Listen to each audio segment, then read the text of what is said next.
So, next part, we want to turn the displays off. We got them on, let's turn them off. We want to turn them off when the displays themselves go to sleep. Okay, well now we gotta get some more information. We're repeating the same functions here. We gotta get that information in. We go to our schematic, we dig around, here's the displays. In this case, we actually want this LED down here. This LED lights up when the display is in a sleep mode. When it is, that is on. When it's off, it's off. So, that's what we're gonna look for. It has the display gone to sleep. Could I do all this the same way I just did everything by opening the control pin and wiring it through and connecting it? I could. Let's go a different route. But why? Let's shake things up. But why? We've already done it the old way. Let's show you the better way. I've been doing it the non-better way. I keep on doing this, showing you the non-better way first, and then I show you the better way so that you can learn and feel good about all the time you wasted in the previous way. There's reasons to do it with control pins. Don't get me wrong. There's very valid reasons to do it with control pins. But there's another way to do it. And that is with named components. Named components. We can access this control without any wires at all. That'll save us some time. Named components. In your schematic, every single component has a name.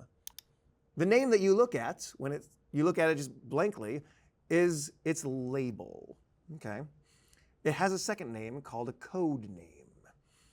If I click on a component that is not very important in our design right now, like let's say this gating mic mixer up here.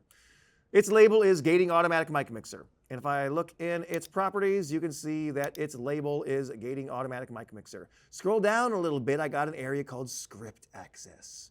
And here it has a code name, gating automatic mic mixer. Interesting. I can choose to give this a specific name, a specific code name. When you get a code name on a component, it all of a sudden avails itself to be accessed by anything that is looking within your script for named components, such as our scripts. That doesn't happen until you give it a name and until you enable its access. So I'm going to give this a name. We'll call it Mr. Mixer.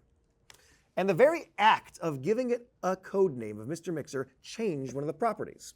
The property right beneath it that was script access was previously set to none. It's now set to all. There are 4 options here: all, external, none, or script. All means that anything that wants to look for this can find it. External means that only external devices that are looking for these named components will find it. None is the safe version that everything starts in, which means it's locked off and nothing can access it. And script means that anything internal to your script can find it. All is fine for us. We don't have any security concerns about needing to block off anything external for now. So we're just going to leave it at all. And what that has done is it has given it a code name. You can even see the code name hovering over the component now. There it says Mr. Mixer right above it. And if you hover over it, you'll see that code name. If you're doing a lot of coding and a lot of code names, it might behoove you to go up to the Tools menu and swap to Programmer mode. We want to change it to Script Programmer mode. And now all of our components look a little bit different. First of all, they are all displaying their code name rather than their label. So that makes it a little bit easier to kind of hunt around in your design and find the code name that you're looking for because it's right there in front of you.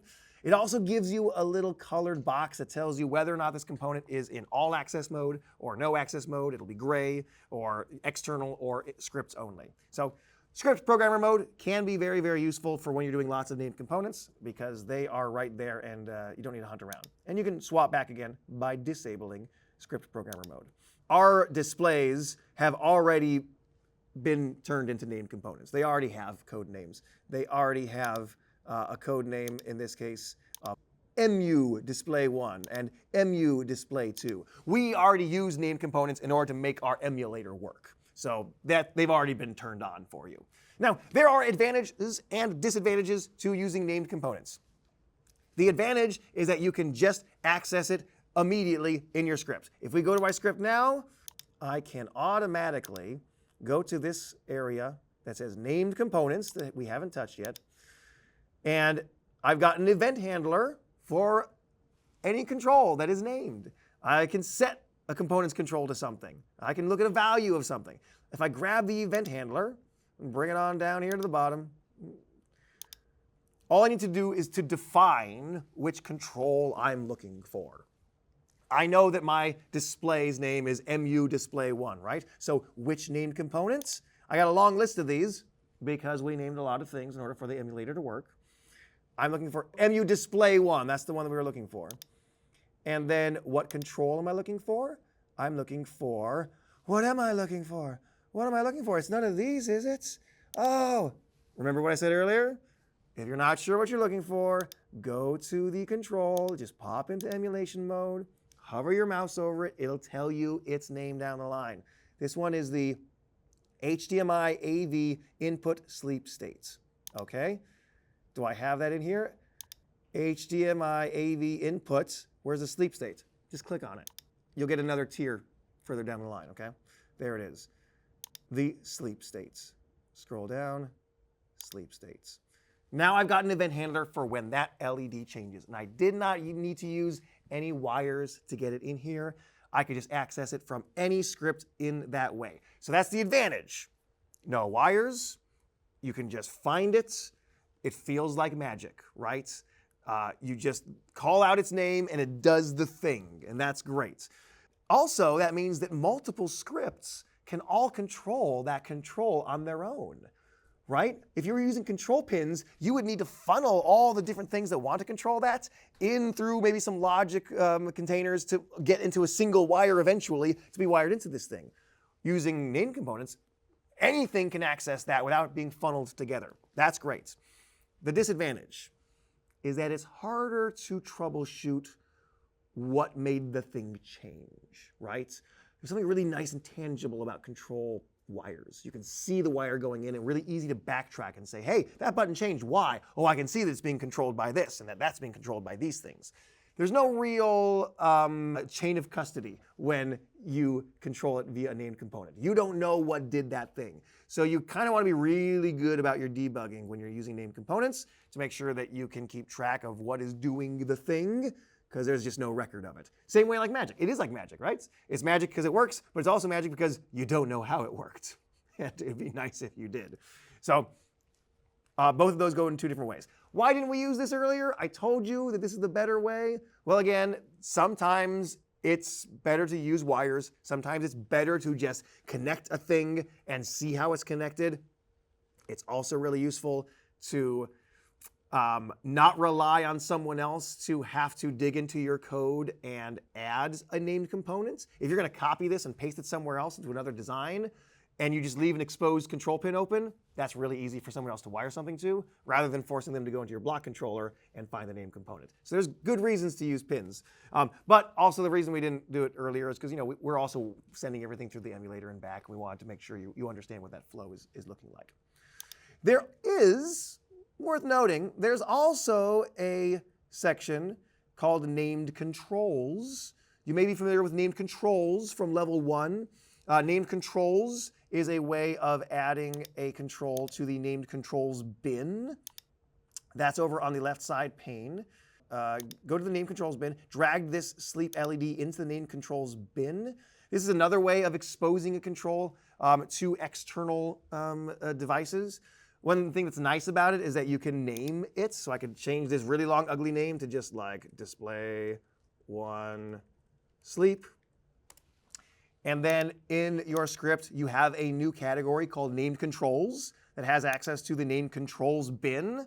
But a couple things here. First of all, named controls were sort of the first foray into getting something outside of a component to control it, really designed for external devices and not for internal devices. So it's not really the right use case for this particular feature. But more importantly, if I click on it, I don't have an event handler. I can't grab the event handler for when that LED changes here as a named control. That's only available as a named component. So there could be a time and a place to use named controls, but honestly, if you're trying to access things within your script, stick to named components. It just makes more sense. It's a little bit more flexible, even if it feels like sometimes you have to click 5 things in order to get the control you need. I promise you it's a better choice to go. So we've got our event handler. I'm going to remove this from my named controls bin. I don't want that sticking around forever. Bye. we've got our event handler for our sleep states. We want to turn the displays off when the LED turns on.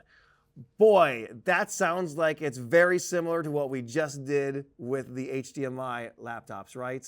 When a thing is true or false, we're going to change the power. It's so similar, let's just copy and paste it. It's going to make our lives easier. I'm going to duplicate our if from here. And rather than analyze the laptop, get rid of that, we want to analyze this guy. Go back to your name components. We're trying to find a particular value of what? We're trying to find the MU display 1, HDMI AV inputs, sleep states, Boolean. That's what we're evaluating. And if the display 1 is asleep, then we turn off the displays, which means we're just running the same function with the input state of false, because we're turning everything off. And the reason is the display fell asleep. Done. Piece of cake. Let's just duplicate it for our second one. Copy and paste that, duplicate it. Just fix everything up. This one is going to be for MU display 2, MU display 2. If display 2 is off, it was like 5 clicks, if that. Flexible. That's the goal. Using these functions from multiple different possible stimuli. That's the way to go. Let's make sure it all works. All we want to do now is hop on back into emulation mode, and we'll see if our stuff is all doing what it should. I got my class UCI over here. I got my emulator over here. Turn on the lights, which will automate eventually. We'll go to our displays. I'm not even going to turn it on. I'll connect an HDMI connection. Yes, that turned it on. If I force the displays to go to sleep by clicking this button, then they turn off. All right, that's what we're looking for. We got our automation. Take another break. We'll come back. We'll dive into some more control.